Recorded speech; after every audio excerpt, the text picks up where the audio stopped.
IPS Bhullar प्रकरणात 4 episode झाले, पण महत्त्वाचा प्रश्न अजूनही अनुत्तरित आहे. ही फक्त राजकीय बदली होती का प्रशासकीय निर्णय होता? या संदर्भात अजून कुठलंही स्पष्टीकरण नाही. अमृतसरचे IPS भुल्लर यांनी ISI मॉड्यूलचा पर्दाफाश केल्याची माहिती एका पत्रकार परिषदेत दिली. त्या पत्रकार परिषदेत त्यांनी असं सांगितलं की 9 जणांना अटक केलेली आहे, पेट्रोल बॉम्ब सापडलेले आहेत, काही शस्त्र देखील मिळालेली आहेत आणि त्यांचं टार्गेट हे जंतर मंतर होतं.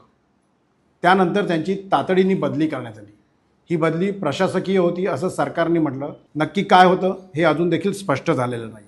आणि इथूनच मग एक नवीन प्रश्न निर्माण झाला की हे ट्रान्सफरचं टायमिंग नेमकं त्यांची पत्रकार परिषद घेतल्यानंतरचं का होतं?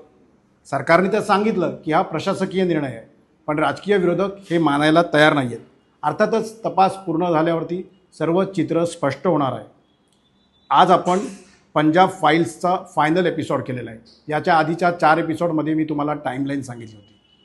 नवीन एपिसोड बघण्यासाठी, नवीन विषय बघण्यासाठी ऑफिशियल अजय निकतेला फॉलो करा, लाईक करा आणि सबस्क्राईब करा.